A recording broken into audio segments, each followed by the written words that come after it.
Okay, homework 8, question 2a. We've got f of x equals 10x cubed plus 27x squared minus 13x minus 12, and we want to show that x plus 3 is a factor of f of x. So if we're using x plus 3, then we would input f of minus 3. So basically it's just, because you know x plus 3 is a root, then you know x will be minus 3, so then of course you're going to put minus 3 into the equation here. And we know if it's a root because it's going to equal 0. So when we put f of minus 3 in,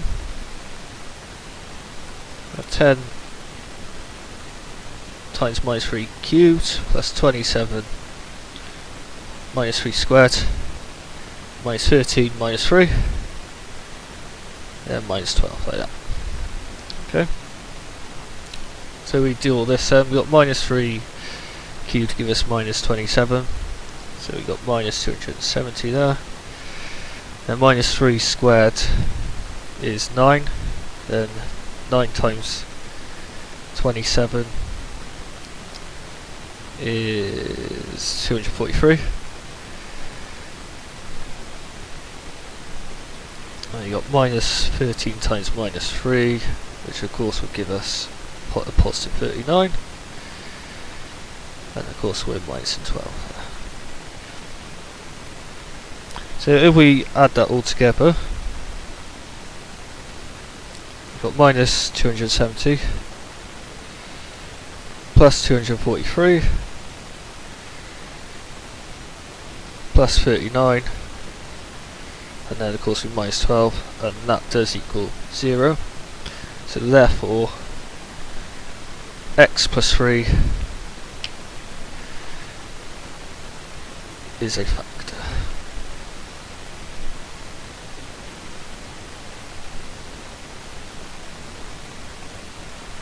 Like that.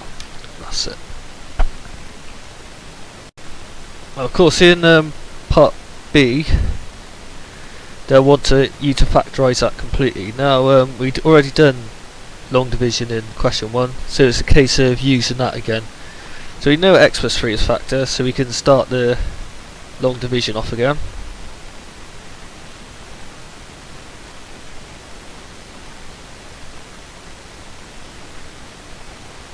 Like that, and again, first terms, so you got 10x cubed divided by x, so you can have 10x squared.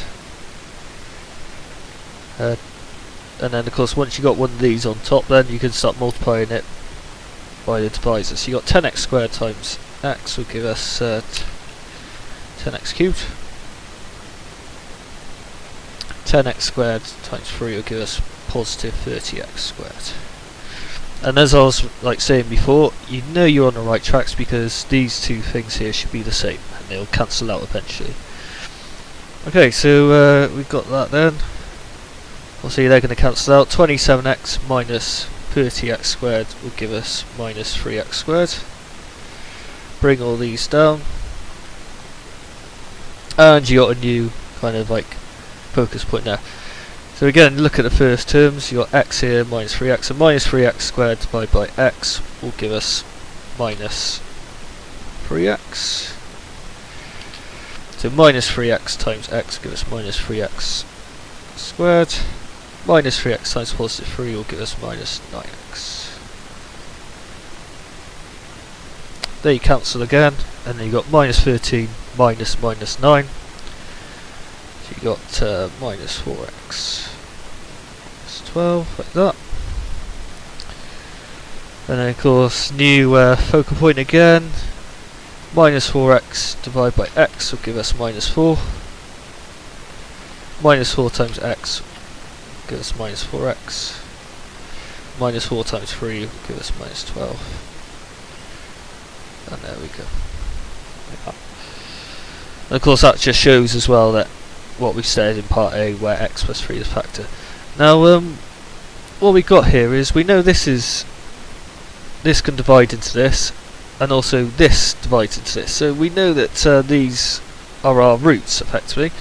So I'll write this out just so it looks bit easier on the eye. You know 10x cubed plus 27x minus 13x minus 12 is equal to x plus 3, and then times this fella here, which is 10x squared minus 3x minus 4. Now we want all the possible roots, and because we got quadratic here, we want to factorise this. Okay. What this is going to become is x plus 3, and of course we want to look at these terms now. We've got 10x squared also, which isn't too kind, and then we've got minus 4. So what we're after, we want to try and plug together what two numbers could go together to give us a 10x squared, add together to give us minus 3x, but of course multiply together to give us our minus 4. But what also is quite beneficial is if you have a look at this number here, this kind of gives you an idea of what kind of numbers you're looking for, because you've got 3 here. You've got to think, right, what would multiply together to give us that minus 12, and of course you're thinking of numbers like 4, etc. 1 could possibly be in there as well, so there's a range of kind of factors here. So you have a look at it. We'll obviously divide it. We have a look at this. Yeah, so we want two numbers that multiply together to give us 10. So the best way to do it, I think, we want to factorise this effectively. I'll do that. Factorise this.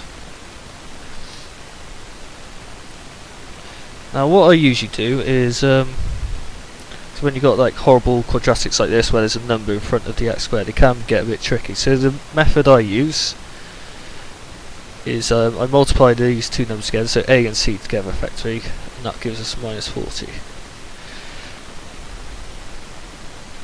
And of course what I think there is, I want two numbers that multiply together to give us minus 40, but add together to give us our minus 3. So what we could have here is minus 8, 5. Okay, so once we got our solutions then, put 10x in both brackets. We have minus 8 in one, and positive 5 in the other. Now what I do here is I look at both of them. So this 10x minus 8, what's the highest common factor that goes into 10x and 8? And you'd automatically say, yeah, that'll be 2.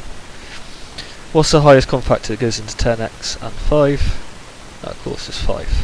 So if we simplify these brackets even more, we can have 5x minus 4, and of course we can have 2x plus 1, like that. So then we know that our quadratic here simplifies to 5x minus 4 and 2x plus 1.